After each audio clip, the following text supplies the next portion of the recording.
Purdy's article, we precluded selective abortion as an option and asked whether there is something morally suspect about conceiving a child when someone has positive knowledge that he or she might pass on a gene responsible for a painful and eventually fatal disease. As we move into Ash's article, we bring abortion back into the discussion as an option. Now the primary issue is whether some harm can be caused as a result of choosing to get an abortion because someone has learned that his or her child will have a disability. Now, Ash begins her article by pumping our intuitions. We have two scenarios. Scenario 1, Andrew and Abby have learned that their fetus is female, but they wanted a male. They really only want one child, so they are considering whether to abort the pregnancy and try again, hoping for a male. We have scenario 2. Scientists have discovered a way to determine prenatally whether a fetus has a gene predisposing it to become homosexual when it reaches adulthood. Bobby and Brenda have the test performed on their male fetus and have found that it has the gene. They really only want one child, but they don't want to deal with the issues that come along with raising a homosexual child. They consider whether they should abort the pregnancy and try again, hoping for a fetus that doesn't have the quote-unquote gay gene. Now, the first thing we have to ask is whether we find anything morally problematic about aborting in either of these cases. If we do, then we have to ask, what is at the root of the moral problem? Ash thinks that what we might find problematic here, morally speaking, is the way someone might think of being female or being homosexual if they decide to abort their pregnancy based only on the findings I just mentioned. There's an implication that being female is worse than being male, or that being homosexual is worse than being straight. And this would just be a reflection on how we think of women and homosexuals in our society. We would actually be harming women and homosexuals if this kind of selective abortion was common in our society. Now Ash moves the focus from these two characteristics, gender and sexual orientation, to the possession and exhibiting of disability. She claims that most people don't see that the same kind of situation exists for disability. So consider scenario 3. Charlie and Christy have found that their fetus has the chromosome for Down syndrome. They don't want to deal with the burden of raising a child with that condition, so they consider whether they should abort the pregnancy. She claims that people don't react to scenario 3 in the same way they do to 1 and 2. Why not? She has her own answer that she argues for in the article, but at this point you might ask yourself the question and see if you get the same answer. Her answer is this. If public health frowns on efforts to select for or against girls or boys, and would oppose future efforts to select for or against those who would have a particular sexual orientation, but promotes people's efforts to avoid having children who would have disabilities, it is because medicine and public health view disability is extremely different from and worse than these other forms of variation.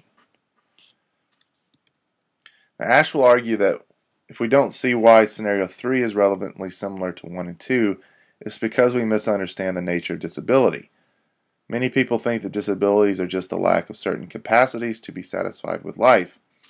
But she claims that most of the problems associated with having a disability stem from discriminatory social arrangements that are changeable. Just as much of what has in the past made the lives of women or gays difficult has been the set of social arrangements they have faced. Therefore, what makes a life unsatisfying for someone with a disability isn't necessarily just the symptoms of the condition, but also the social conditions in which the person experiences these symptoms.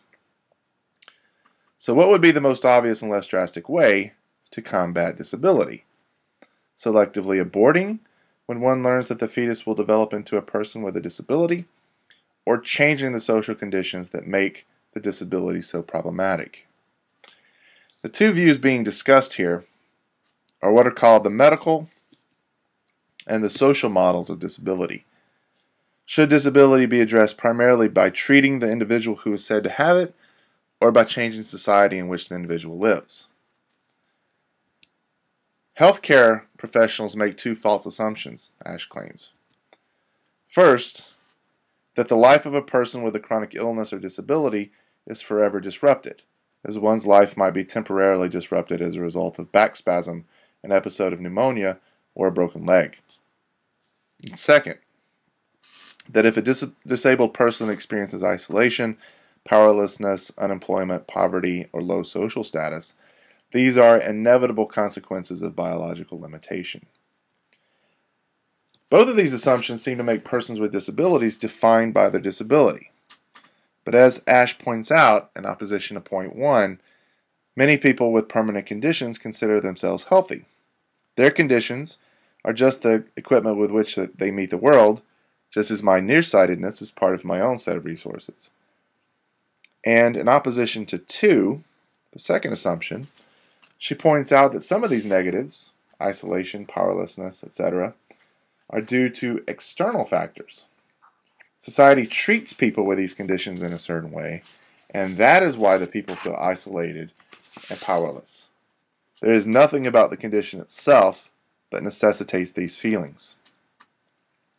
Once we understand that disability is not completely determined by the biological condition of the person, Ash argues, we can see that it's not that different when someone chooses to abort a pregnancy when she learns that the fetus has the gene for, say, cystic fibrosis, from a person who aborts because she is having a female and wants a male. Of course, there are legitimate measures that can be taken to ameliorate the biological conditions that are partly responsible for one's disability. But this is different.